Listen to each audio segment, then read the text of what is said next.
Hello friends, இன்றைக்கி நம்ம வீடியோவில் ஆரி ப்ளவுஸோட ஸ்லீவ் எப்படி ஸ்டிச் பண்ணுறது தான் பார்க்க போகிறோம். இதுக்கு முன்னாடி வீடியோலாம் பேக்கு ஃப்ரண்ட்டு எப்படி ஸ்டிச் பண்ணுறதுன்னு வீடியோ போட்டிருப்பேன், பார்க்காதவங்க பார்த்துக்கோங்க. இப்போது ஸ்லீவை எப்படி ஸ்டிச் பண்ணுறது தான் சொல்லிக் கொடுக்க போகிறேன். வாங்க வீடியோக்குள்ளே போகலாம். இப்போ பார்த்தீங்கன்னா நான் வந்துட்டு லைனிங் ப்ளவுஸ் கட் பண்ணி வச்சுருக்கிறேன். இந்த மாதிரி நீங்கள் கட் பண்ணிக்கோங்க. இந்த ஃப்ரண்ட்டில் நான் இந்த மாதிரி கட் பண்ணி எடுத்திருப்பேன். ஃப்ரண்ட்டுக்கு கொஞ்சம் இறக்கம் இருக்கிற மாதிரி இருக்கும், அதில் அர்க்கட் போட்டுப்பேன், அதான் ஃப்ரண்ட்டு. இப்போ இந்த மாதிரி நான் ஆரி துணியை கட் பண்ணி வச்சுருக்கிறேன். இப்போ நீங்கள் ஒரு கிளாத்தை மட்டும் எடுத்துக்கோங்க. எடுத்துகிட்டு இப்போ நான் என்ன பண்ணியிருக்கேன்னா, கீழே நம்ம அடித்து தைக்கிறதுக்கு 1 இன்ச்சு தான் விட்டுருக்கேன். 1 இன்ச்சு 3/4 இன்ச் அளவு தான் நான் விட்டுருக்கேன்.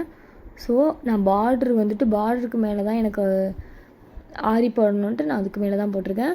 ஸோ நம்ம இது செயின் போட்டோம்னா கீழே போட்டோம்னா 4ஆக போடுவோம். கீழேருந்து நம்ம பார்டருக்கு மேலே போடுறோன்னா 4 தான் போடுவோம். நான் மேலே போட்டதுனால 2 செயின் ஸ்டிச் தான் போட்டிருக்கேன். நீங்கள் அதை பார்த்து இது பண்ணிக்கோங்க. இப்போ நம்ம கீழே நம்ம ஆரி போடலை, பார்டருக்கிட்ட ஆரி போடலன்னா பார்டருக்கு மேலே ஆரி போட்டிருக்கோம். ஸோ நம்ம ஈஸியாக நம்ம ஸ்டிச் பண்ணிடலாம். இப்போ என்ன பண்ண போகிறோன்னா, துணி 3/4 இன்ச் அளவு தான் விட்டுருக்குறேன். நீங்கள் உங்களுக்கு ஏற்ற மாதிரி நீங்கள் கீழே விட்டு நீங்கள் அதனால் திருப்பி அடிச்சிருங்க. ஈஸியான வேலையாக இருக்கும் உங்களுக்கு. நம்ம இப்போ நம்ம கட் பண்ண லைனிங் கிளாத் இருக்குல்ல, அதை இப்போ நம்ம நல்ல கிளாத்தில் பார்த்து பொறுமையாக வைங்க. ஏன்னா நம்ம பார்டருக்கு மேலே தான் ஆரி போட்டிருக்குறோம், கீழே போடலை. ஸோ நீங்கள் பார்த்து வைங்க, கரெக்டாக ஸ்டிச் பண்ணுங்கள். ஏன்னா நீங்கள் தப்பாக ஸ்டிச் பண்ணிங்கன்னா அந்த ஆரி போட்டிருக்கோம்ல, அது மாறிடும். அந்த கையில் அந்த பார்டர் 2 பார்டரும் நம்ம கடைசியாக ஸ்டிச் பண்ணும்போது 2 பார்டரும் ஒன்று போல் வரணும். நீங்கள் பார்த்து பொறுமையாகவே பண்ணுங்கள். நான் இந்த மாதிரி துணியை வைக்கிறேன், நீங்கள் பார்த்து பண்ணுங்கள், கரெக்டான அளவுலேயே வைங்க. இப்போ பாருங்கள், நான் கிளாத்தை வச்சுட்டேன். இந்த மாதிரி வச்சுட்டு நீங்கள் நான் 1 இன்ச் அளவு தான், 1 இன்ச்சு 3/4 இன்ச் அளவு தான் இது பண்ணியிருக்கேன். அதை மார்க் பண்ணியிருக்கேன். மார்க் பண்ணி சைடில் ஃபுல்லாக அந்த பார்டர்லாம் கரெக்டாக வைக்கணும்னு சொன்னல, அதெல்லாம் வச்சதுக்கப்புறம் இந்த மாதிரி பார்த்துக்கோங்க. பார்த்துட்டு கரெக்டாக வச்சு ஸ்டிச் பண்ணுங்கள். அப்போ தான் நம்மளுக்கு அந்த ஸ்டிச்சிங் கரெக்டாக விழும். ஸோ நீங்கள் பார்த்து கரெக்டாக பண்ணுங்கள்.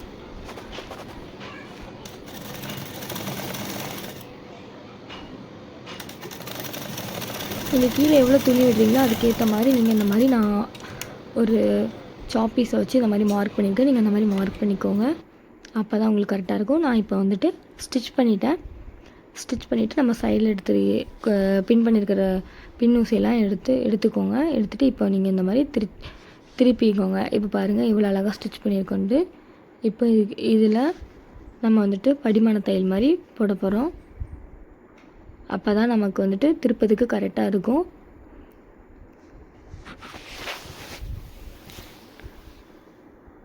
அந்த துணிக்கு மேலே நீங்கள் படிமான தையல் போடணும்.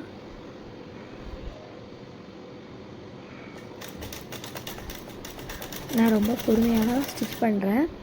பட் நீங்கள் கீழே ஒரு வேளை நம்ம உங்களுக்கு பார்டருக்கு மேலே உங்களுக்கு ஆரி வேணும்னா நீங்கள் இதை விட ரொம்ப பொறுமையாக ஸ்டிச் பண்ணணும். நீங்கள் ஸ்டிச் பண்ணும்போது கட் பீடு எல்லாம் நீங்கள் உடஞ்சிட்டுனா நம்ம ஆரி போட்டிருப்போம்ல, அது கொஞ்சம் சொதப்பிடும். ஸோ நீங்கள் கீழே ஆரி போட்டு அந்த பார்டருக்கு மேலே ஆரி போட்டிங்கனாலுமே பொறுமையாக ஸ்டிச் பண்ணுங்கள். நான் இப்போ படிமான தையல் போட்டேன்.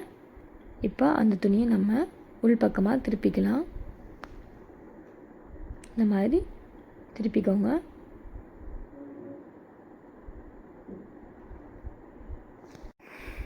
இந்த மாதிரி திருப்பிட்டிங்கன்னா நல்லா துணியை இந்த மாதிரி நான் தேய்ச்சி விட்றேன். அந்த மாதிரி தேய்ச்சி விடுங்க. சில பேர் இதுக்கு மேலே கூட தையல் போடுவாங்க. நான் தையல் போடல. எதுக்குன்னா நான் எடுத்துருக்கிறது அந்த ஒயின் கலரு த்ரெட்டு தான் எடுத்திருக்கேன். ஸோ நம்ம அதுக்கு மேலே போட்டோன்னா த்ரெட்டு அப்படியே தெரியும். அதனால் நான் தையல் போடல, நான் அப்படியே விட்டுட்டேன். எனக்கு இது கம்ஃபர்டபுளாக இருக்கும். உங்களுக்கு அதே கலரில் உங்களுக்கு த்ரெட்டு இருந்தால் நீங்கள் அந்த மாதிரி போட்டுக்கலாம். நான் நல்லா தேய்ச்சி விட்டேன். இப்போ என்ன பண்ண போகிறேன்னா, இப்போ நம்ம துணியை திருப்பிட்டோன்னா இந்த மாதிரி ஃபுல்லாக நம்ம ஸ்டிச் பண்ண போகிறோம் சுற்றி.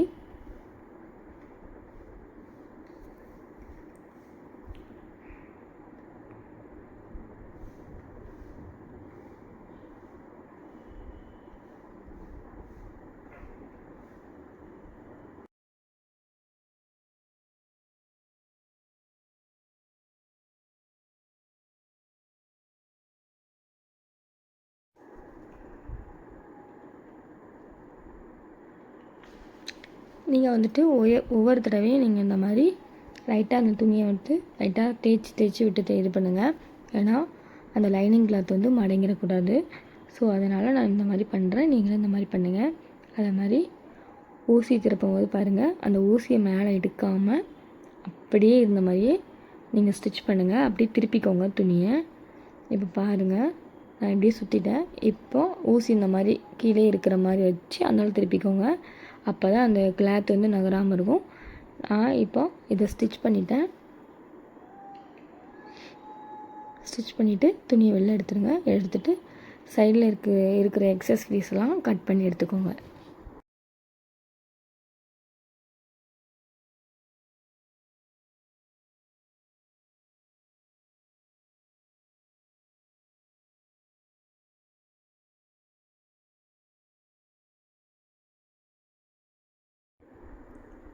இப்போ பாருங்கள், கட் பண்ணிட்டேன்.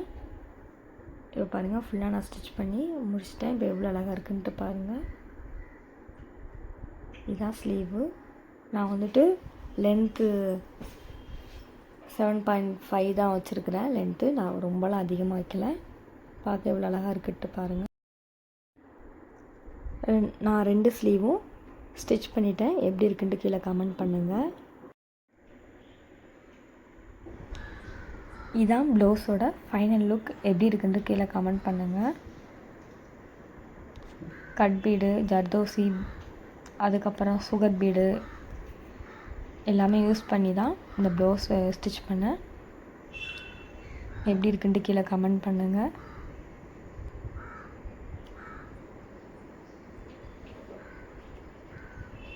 ஸ்லீவையும் பாருங்கள் ஃபைனல் லுக் எப்படி இருக்குன்னு.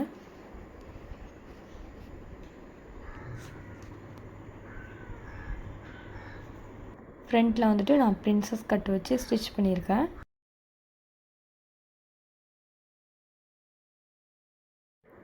இந்த மாதிரி வீடியோ பார்க்கணும் எங்கள் சேனலை சப்ஸ்கிரைப் பண்ணி வச்சுக்கோங்க. தேங்க்யூ.